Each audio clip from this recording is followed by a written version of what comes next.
Welcome to the Group Home Riches podcast. If you have the desire to be your own boss, create your own schedule, and become financially free while at the same time helping people in need, then you've come to the right place.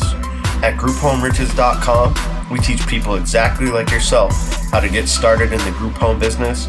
And on this podcast, you're going to hear their stories firsthand. Well, first of all, I want to thank yourself and Andy for allowing myself and Renee to be guests on your podcast. It's an honor. Absolutely. So I just want to say thank you. Thank you for coming on. Thank you. So I became interested in group homes / personal care homes probably about 3 years ago, and had just kind of sat and never really pulled the trigger. I was probably pretty much just attending, local Houston, Texas real estate meetings, as well as assisted living meetings, things like that. And I just I was motivated, but I guess I just wasn't motivated enough to pull the trigger. And then finally, I met Renee at a summit for homeless veterans. And so from that point, we just, hooked up, linked up. She became my mentor. She kind of guided me through the process of where to start in terms of opening up a home. And so at that point, it just kind of took off. So I felt like, having her as a mentor really gave me some motivation and allowed me to take off versus trying to figure things out on my own. Hey, Tara, if I may ask a quick question. Yes. What was the VA homeless meetup that you guys met at? So every year, the VA has what's called a homeless veterans summit, where multiple and various professionals get together and talk about different services for veterans. And it's mainly social workers, as well as organizations that help veterans get off the street. So it may be an organization that helps veterans with housing, with shelter, with benefits, things of that nature. Mm-hmm. And they also help with like the vets that might be homeless that don't know that they can even get a monthly check from the VA and insurance benefits and things like that. They help them by assigning them to case managers that get them started. Right. Was that in Houston, or where did y'all meet? Yes, it was at the work source in Houston off of Stella Link. Wonderful. Mm-hmm. Yeah, I think a lot of, and I'm sorry to interrupt, but I think a lot of our members and even the folks that are listening right now, they don't realize that you can find these homeless summits and go over to the local VA clinic and just start talking to people. Exactly. And network your way in there. Exactly. I think you kind of, I forget who made the point, Tara or Renee, but you kind of touched on it. Even the veterans themselves don't even know the benefits that are out there for them. Right. That's so correct. It just seems like there's a big, I just call it marketing. They have a problem with marketing and letting people know about the services that are out there. There's a ton of homeless veterans is one in particular. Almost every Right. street corner has a homeless vet, and no That's one ridiculous. knows how many funds and services are out there. So that's part of what we do is locate those. So Renee, why don't you give us a background? So Tara met you at this summit. What were you doing before that? And what brought you into this business in the first place? Hello, Brandon and Andy again. And I'm, like Tara said, we're honored to be on the podcast. I was brought into this business basically by the residents of the nursing home that I used to work at. I was a business office manager, and when they could not pay, or their kids messed up their funds, or they didn't want to give up their homes and their cars that they worked for their whole lives, we worked so we can leave something behind for our families. And when I found out that the state will take your money along with your property, that you can't leave to your children, your grandchildren, or anything, and you end up with nothing just because you need care, it was ridiculous to me. And I just wanted to do something about it. So I looked into starting homes. So when people didn't qualify for Medicaid but really couldn't live on their own, but Medicaid said, you're not sick enough to go into a nursing home, they wouldn't be left to live on their own until they made a fall that was bad enough to break a hip or something, because that's what they do. It's like a setup for failure type of situation. You're Renee, telling somebody, I'm sorry, I can hear you. And I apologize for interrupting, but you are hitting so many important points. Oh, thank you. And I really hope our listeners are paying attention, because everything that you're talking about is exactly what we see on a daily basis, where there's literally no gap between, like, either you're in a nursing home or you're homeless. Exactly. And I just had one particular resident that was like, I'm not going to put my family out on the street. They're staying in that home. That's their family home. That's what my husband and I worked for. And I understood her pain, and I just felt like crap by not being able to do anything about it. And I was like, if you don't have $5,000 a month to share a room with somebody, basically, like you said, you're homeless. So that was going to be my next question, just to kind of paint the picture and really elaborate on the point you brought up and Andy pointed out, just to kind of show like what the position in, just to kind of rewind and highlight that. So they were looking at paying $5,000 per month in a shared, like a roommate situation. Right, absolutely. And it was probably a larger facility, right? Right. So either 5,000 per month or homelessness. Exactly. And let's say you can have somebody that's roommating with you. Perfect example, a couple of my residents. One was a lawyer. The woman went to work all her life. Her husband was a doctor.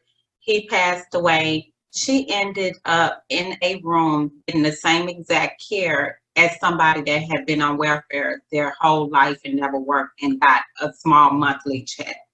No better service, nothing. Even though her money was more, she didn't get a private room, with a private bathroom or none of that. They put them both in the same room. The one that had the lower check, Medicaid paid for her, remained in part for her stay. And it's like, really? That doesn't even make sense to me. This woman worked hard. At least give her a corner office or something in here. And it's just no difference. You get the same care. They may be able to get around to showering you 3 times a week if the staff doesn't call in for work and things like that. And just by me being there, seeing that on a daily basis made me want to do something about it. So you saw there was a problem that needed to be solved. Exactly. And that's where you saw your opportunity. Exactly. And just so that it's not always coming from Brandon and I, do you mind touching a little bit more, Renee, on like even the cheapest of the cheap? What do you think, in your opinion? And I have my own opinion, but I'd like to hear it from you. You're actually in the industry. What do you feel like the lowest cost nursing homes are? What are they going to charge on a monthly basis, like in Texas? I know you threw out 5,000, just so that our average subscriber kind of gets it. And why what we offer is so valuable, with the group homes. Right. I have not ran across any nursing facility that was less than $4,000 a month. I haven't. They have to keep the lights on, and they have to pay for their staff and everything. And to me, with the personal care homes, you get more quality care, better food choices. It's more fresh, healthier, not packaged because they got to feed hundreds of people. It's a smaller setting, it's cleaner, definitely. That's why you don't see the big COVID situation in the personal care homes, but you always hear about it in the nursing facilities. Yep. And Andy, I remember on our YouTube channel, there's a conversation with you and the woman with the community residential care program. Yeah. And just a real kind of simple, relatable kind of feedback that I remember from her is just the people prefer to live in a more personal, kind of smaller environment. like Yeah. a residential property with just a couple other people rather than in a big kind of cold like medical facility. Yeah, It that's just been my experience. And the other thing that I've noticed is we don't really have much in the way of turnover either compared to like a larger assisted living type facility. So they're more Exactly. profitable and it's better for the end client. so huge problem. You know, we all see it. Renee, you noticed it just from being in the industry, figured there had to be a way to solve the problem. So what did you do from there? I went home and I got on my husband's nerves. I, I told him, hey, what would you think about moving? Because we was in a 2-story home at the time.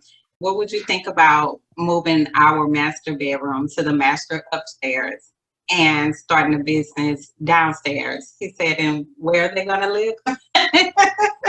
So I said, here. I said, I just can't do it anymore. Like, either you're going to talk about it or you're going to be part of the solution. And that's just where I was at.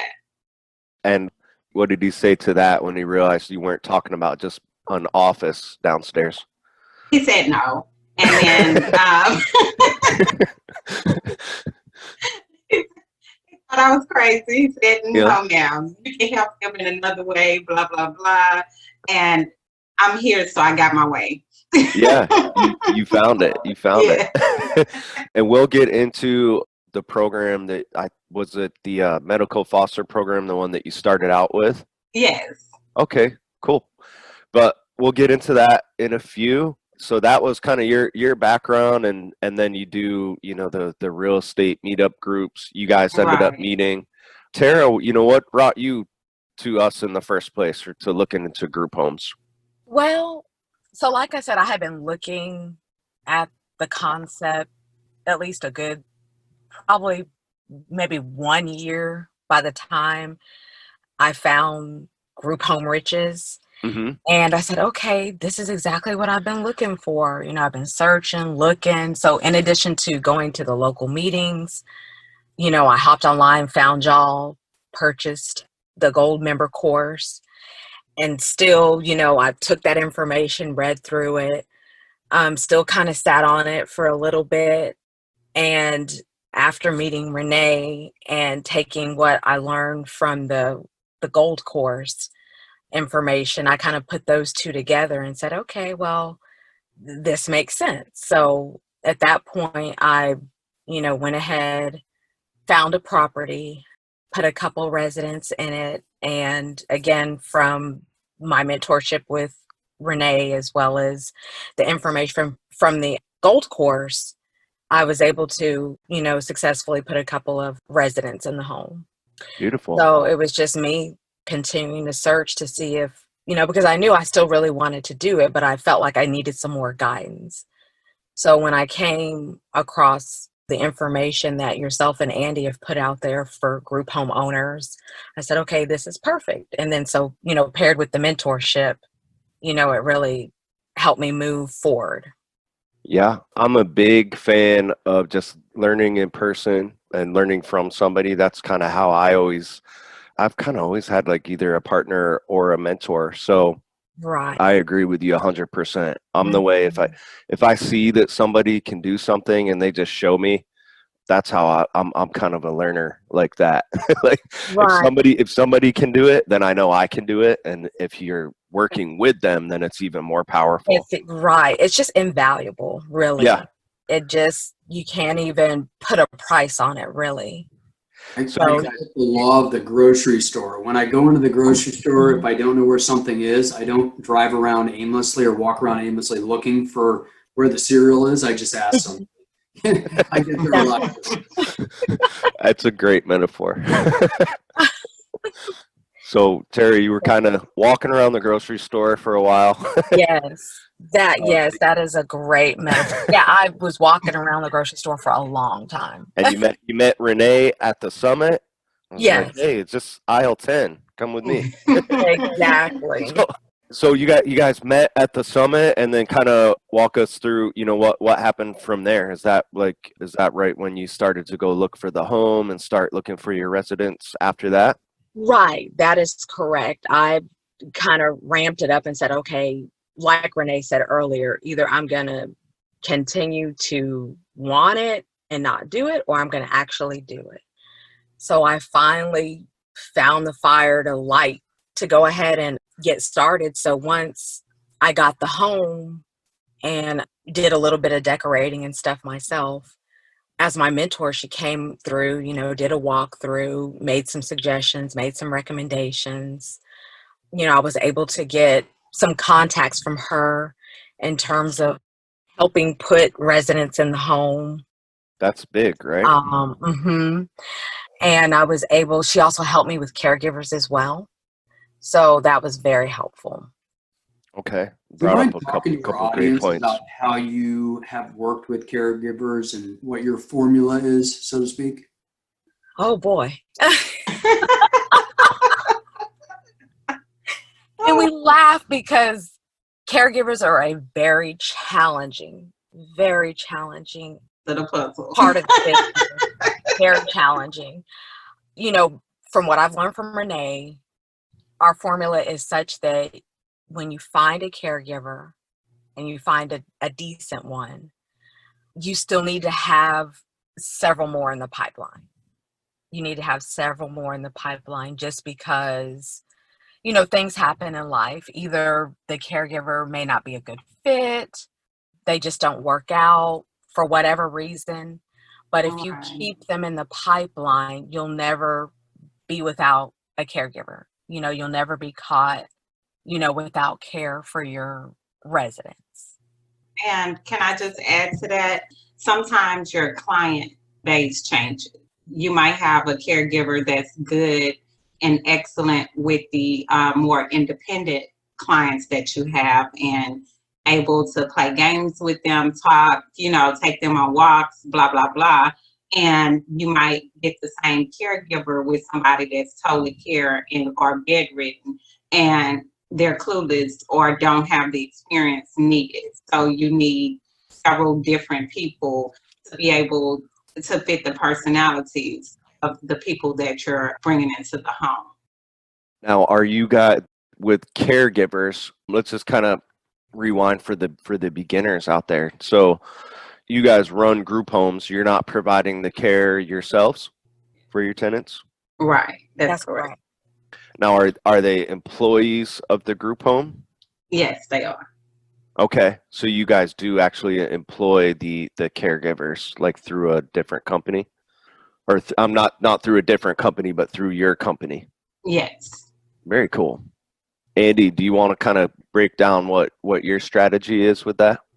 Yeah, I mean, I think everyone's got their own way of doing it. We take the approach, a couple of minutes ago, y'all were alluding to the fact that dealing with caregivers can be challenging. I think another way of saying that is just dealing with employees in general can oftentimes be challenging. I once heard a guy tell me, he goes, I like buying businesses, but I like buying real estate more. And then he went on to say, the reason why I like real estate is because real estate doesn't talk.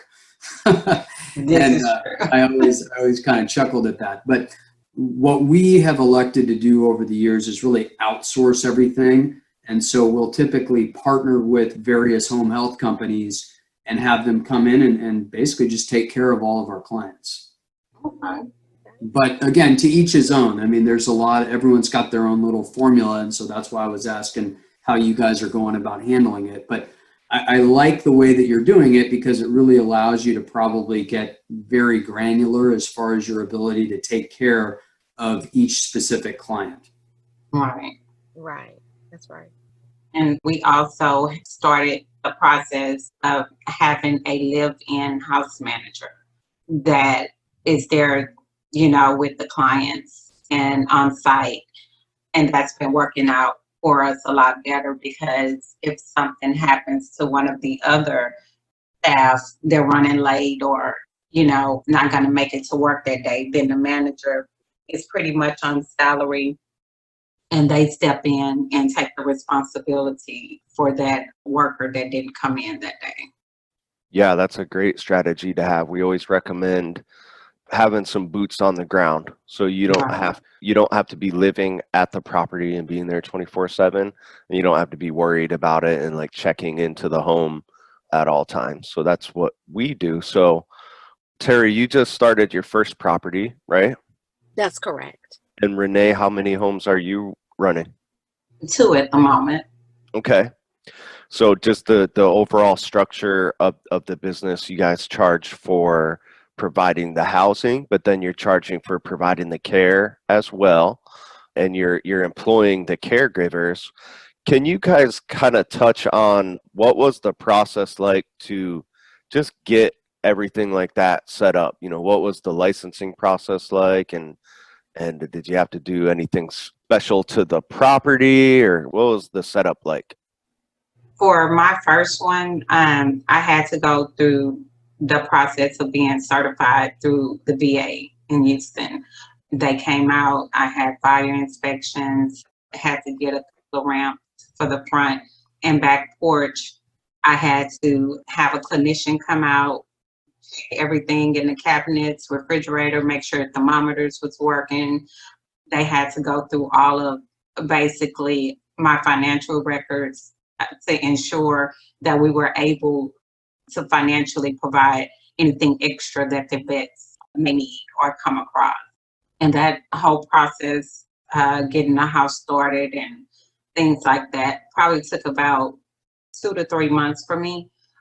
The furniture for the vets was a lot cheaper because they provided all the hospital beds, bedside tables, and any equipment and things that they needed. They just came and had a DME company bring it to the house. So I didn't have to pay for that part. So that was a huge blessing for me when I first started out my medical foster home business. And that was through the medical foster program through the VA, correct? Yes, that's correct. Very cool. And just to get started with them, you found them through, was it through that summit, or did you just kind of do some groundwork to find who you needed to talk to in your area? I just did some groundwork and found out who I needed to speak with in the area and called her and set up a meeting with her, and she came and toured the home and we went from there. She's actually the one that I told her, hey, we kind of thinking about not renewing our contract. I still want to do it and help the community, but I want to do it on an independent scale because with medical foster program, you had to live in the home with the clients. And I no longer wanted to do that. So she told me about the homeless summit that was coming up. And that's when I kind of branched out and went there and made other connections. Very cool. Tara, what was your kind of beginning stages, that beginning process like? So my home was not, connected with the VA. It was a home where my connections came from the local hospitals, from the social workers, from placement agencies, things of that nature. And the home is not licensed. So in the state of Texas, you can have an unlicensed home up to, I believe, 4 residents without being licensed. So mine is not a licensed home. So I don't, have to go through a fire inspection, things of that nature. So mine is one of those unlicensed homes. So that's more similar to our model. Mm-hmm. And I'll send you a lot more kind of reading info on, you said it was more than 4 people needed? 4 is max. I will send you probably a ton of examples of current group homes that have much more than 4 people in it in your area, and the federal laws regarding that. Right. And so, Brandon, is it that the Fair Housing? There's the Fair Housing Act, there's the Keating Memo, and there's a ton of cases kind of upholding the federal laws and the guidelines. Okay. However, there's always that back and forth between the local governments and the federal governments. So I'm not sure if there is a battle, if you're local. You're in Houston, right? That's correct. So I don't know if the city is actively pursuing that power and trying to shut down group homes, but I'll show you all the laws and cases and everything on the books. The current kind of legal issue that I've seen is in Phoenix, and they're trying to crack down on sober living properties. That's kind of where the legal gray area is. You have your federal laws, the federal guidelines, and the cases upholding that.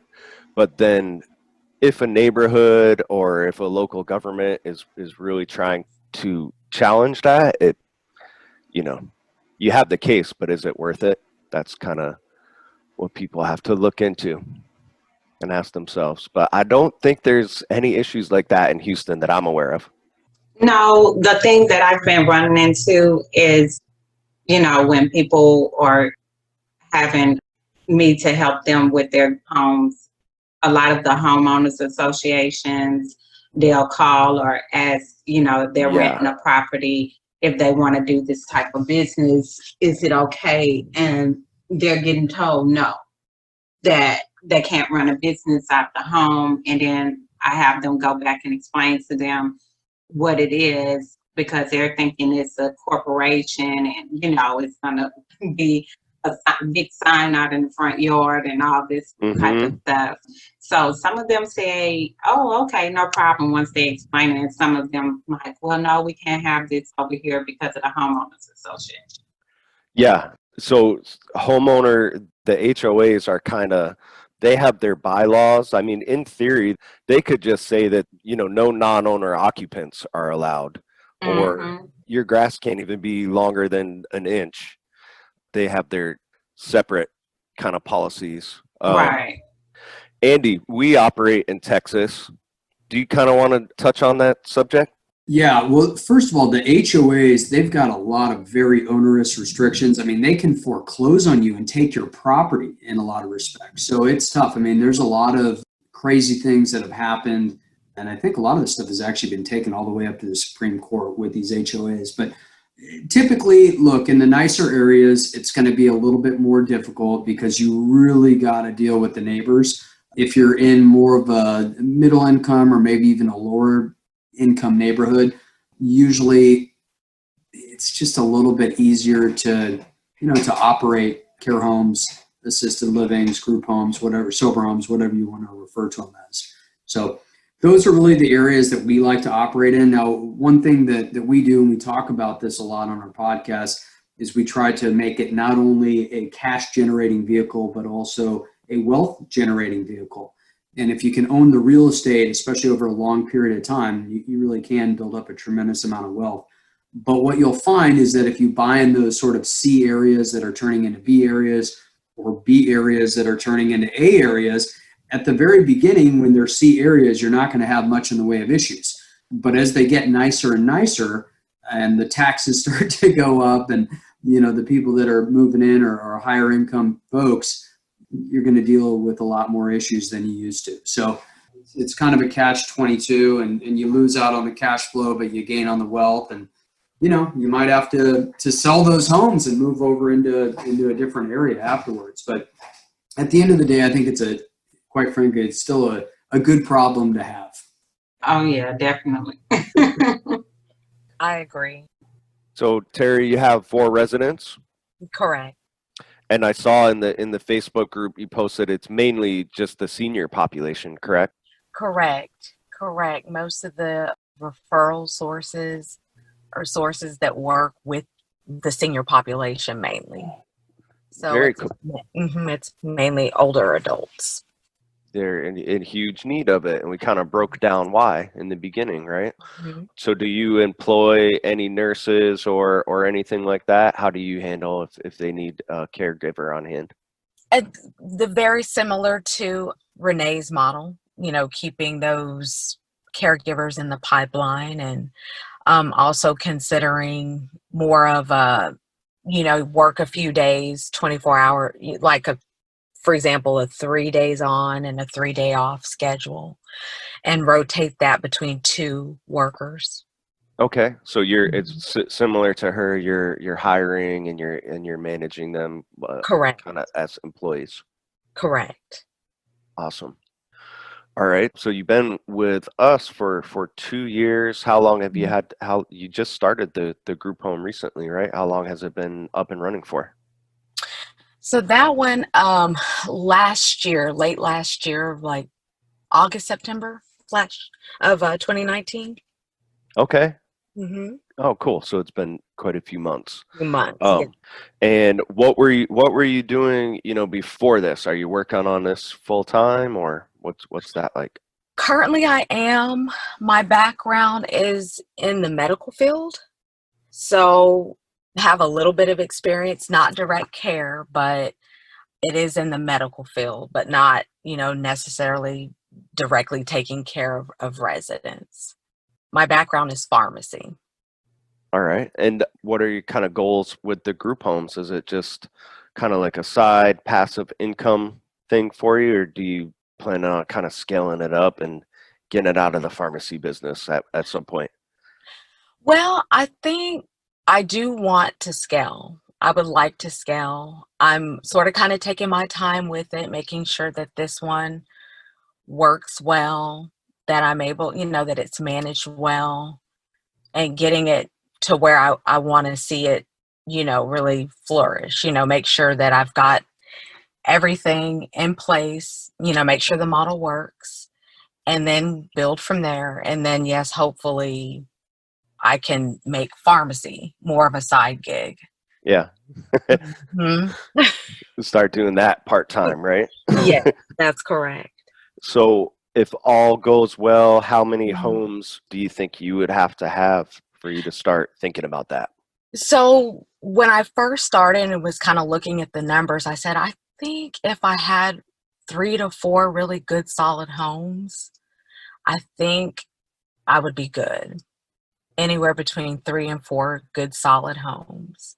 Now, I know there's several different models out there. I know that you just mentioned, sober living, and, I'm sure there's so many other different populations out there that, individuals are looking for kind of a group home setting. But right now, my focus has just been on the elderly. But with time, I just don't know who I may come across that I can help. So I'm saying 3 to 4, but maybe possibly even more, Yeah.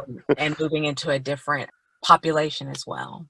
And a lot Yeah. of it really just boils down to who you are dealing with, because we've got lower end homes. When I say lower priced homes, and then we've got higher priced homes.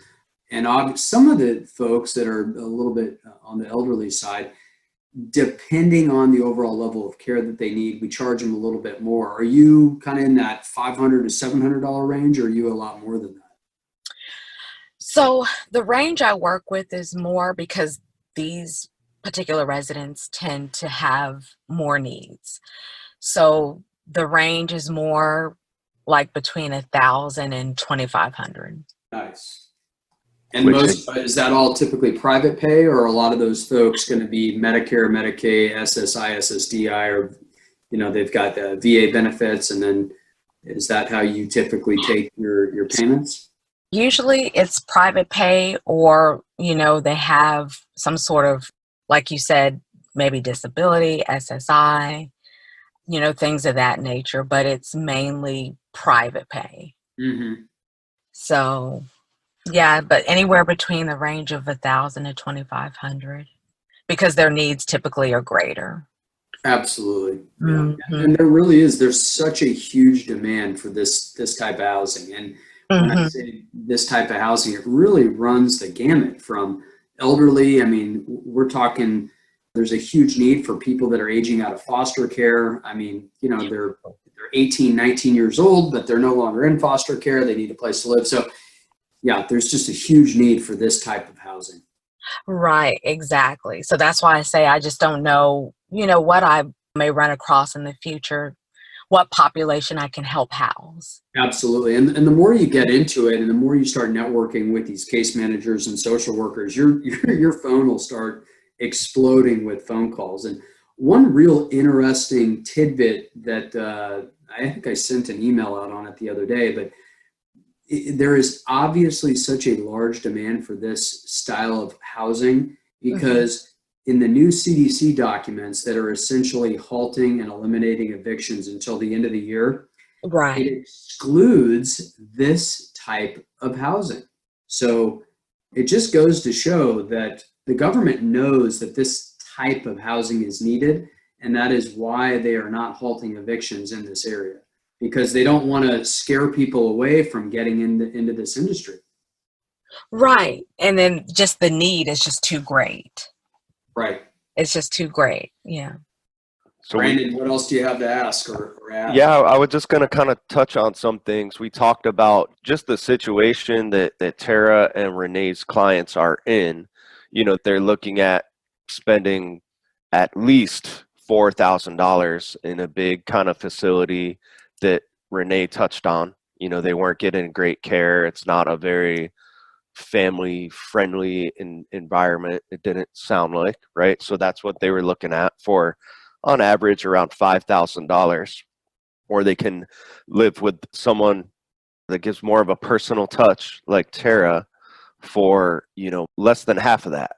So Tara just mentioned she charges, she said on the high end, it was $1,500 to $2,500, which compared to us is the high end, right? Right. But compared to the other, you know, the large majority of the opportunities out there for them, it's like just a bargain discount, right? And Tara, how long? So you have the one home, it's stabilized, right? You have as many tenants as you want in there, right? That's correct. Mm-hmm. And how you're working full time still? No, it's part-time. Oh, that's what I was getting at. You Mhm. work full time, or you have another job. So how much time are you spending on the group home business? So the group home business, I would say maybe about 20 hours a week, about 20. Okay. Mm-hmm. And you're looking at getting, you know, 3 or 4 of them would put you in the position to not retire from work completely, but maybe retire from the full-time job. And at that point, you'd probably bring on some help as well, right? Correct. Yeah. And That's correct. That's the goal. that's kind of what we find. I would say that's the average. Everybody's financial goals and quality of living varies a little bit, but I would say people within the 3 to 5 home range, that's where they can kind of start to think about retiring from the full-time job and either focusing on this full-time to scale, or bring on, you know, what Andy did in the beginning was just bring on an operational manager. So, and Andy, how long do you spend on the group homes on average? Not much. I mean, it's typically the end of the month, just looking over the books. So, you know, I would say anywhere from 20 minutes to maybe an hour. You know, sometimes the bookkeepers classify stuff incorrectly, and so I'll go in and, you know, just reclass stuff. But for all intents and purposes, I mean, I'm looking over the books at the end of the month, making sure that all the bank accounts are reconciled, credit cards are paid off, figure out how much money I made, and that's really the extent of it. So obviously at the very beginning, it was a lot of work, but, you know, I've been doing it now for close to 20 years. So really at this point, it's very cookie cutter. So Tara, that's just to kind of show you the possibilities. I was just about to say, when I grow up, that's what I want to be like Andy when I grow up. Yeah. Exactly. And Renee, the same for you. You know, it sounds like you're kind of veering towards that model or closer to it, at least, you know, not to where you don't have to live at your place of business. Right. And I've separated my living situation from the group home at this point. But unlike Andy, I feel like I'm working 200 hours a week still. and you will at the very beginning. I mean, the reality is you got to put in a lot of energy and a lot of effort at the very beginning. Yes. Just to climb up the mountain. You got to push the ball up the hill, push the ball up the hill, push the ball up the hill.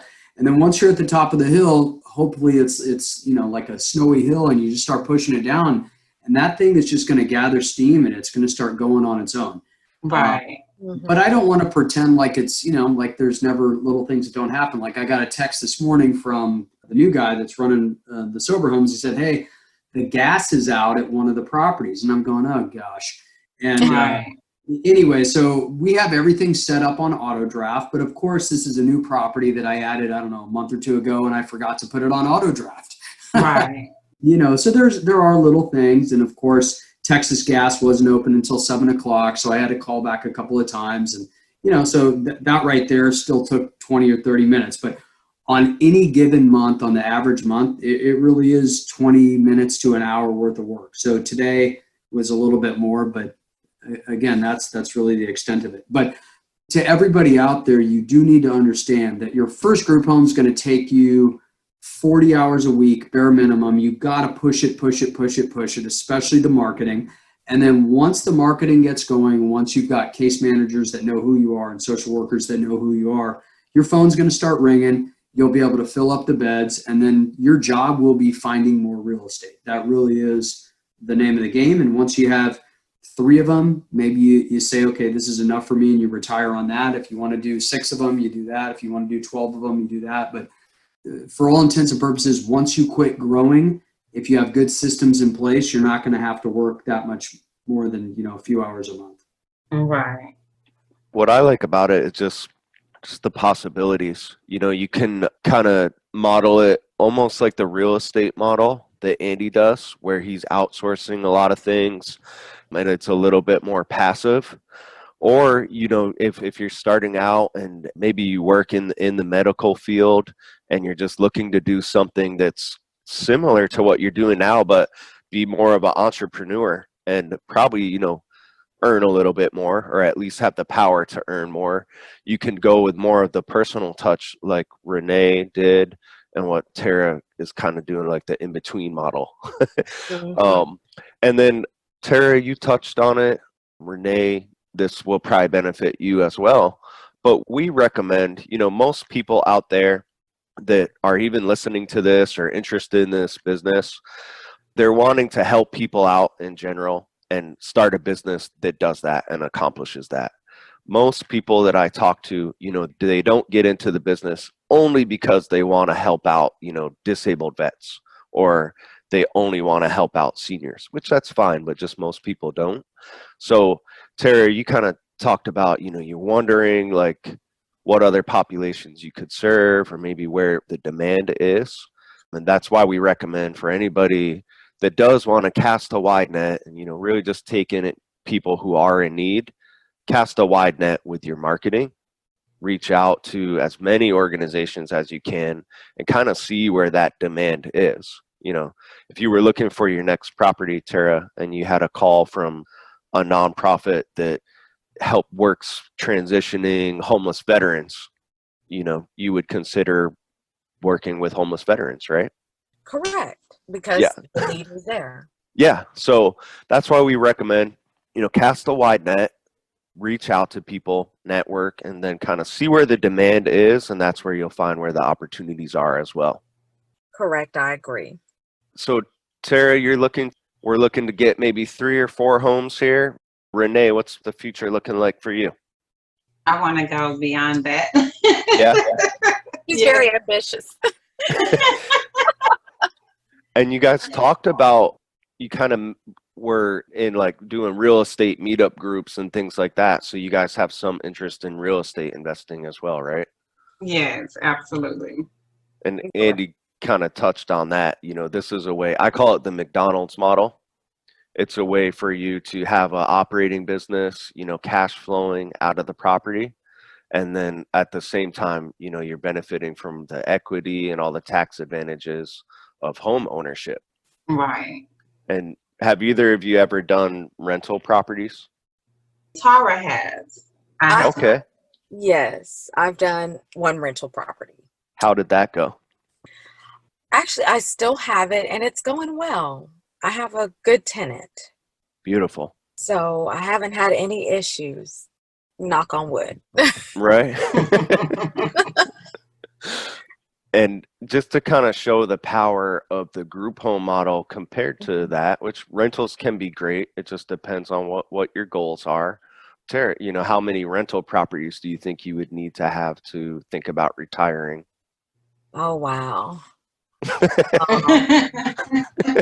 Yeah, It's a lot. It's tough to think about, right? Yes, that's yeah. It's You would have to get enough properties to where just the odds are there's no way that all of those people are going to be good tenants. correct. Exactly. That's where Right. that's That's where why I say, knock on wood, this is a good tenant that I have, and that's not always going to be the case. yeah, especially if you scale it to where you are bringing in, income that you can live off of. There's just, it can be a hassle. But Exactly. we kind of beat that over the head on our podcasts and in our content. So I'll spare everybody today. Well, I know we kind of had to cut it a little bit short today, but we actually, man, these can go forever. I feel like we could talk forever, but I know Andy has to take off in a little bit. So we kind of talked about the future. Do you guys have any parting words or any other topics you wanted to cover before we part ways? I just want to say to anybody looking into it, it's a very, very rewarding industry. You can, of course, as they heard from everybody on this call, they can make streams of income for them and their families and help so many other people out while doing it. It's not many things that you can do business-wise that give you that satisfaction. I agree. And for anybody who's listening, I say if you are thinking about it, do it. Don't, sit and think about doing it. Go ahead and do it. And find a mentor if you can. I think that's what really made the difference for me, is finding someone who's in the business and who's actually an owner or an operator. Now, Terry, you said you were looking into it, you were interested in it, but what really lit the fire, I bet you the fire was lit, but the only thing that was holding you back was really just kind of knowing the steps that you needed to take to get things going, right? That is correct. Yes. So for anybody out there who is listening, that's what we're here for. So I recommend for anything, if you are trying to learn something, get somebody local that you can work with personally, like Tara did, for any business, even if it's not group homes. If you're looking to do real estate, if you're looking to do anything, you're going to learn so much more from just being in the flesh with somebody. But we're here via email.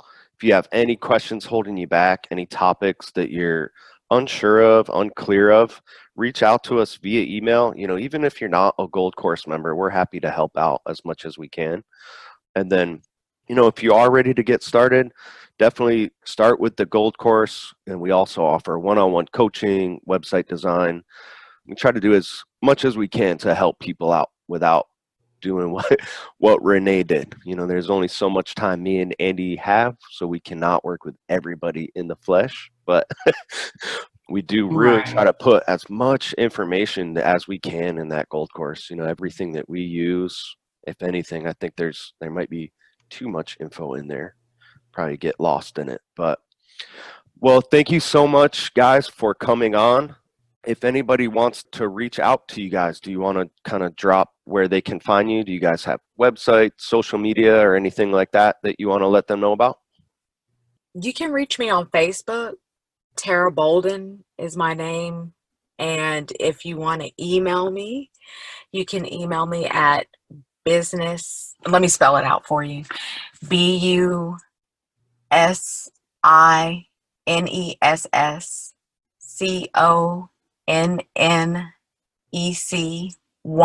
the number 1, @gmail.com. And for Renee, my name is Renee Jones. You can reach me on Facebook as well and email me. That's probably the quickest way at renee.j95@aol.com. Awesome. All right, guys, thank you so much for coming on and telling your story. And Tara, once we get to those 3 or 4 homes, we need to come on for a podcast number 2. Will do. I look forward to it. Thank you for having us. Yes. All right, guys. Thank you so much.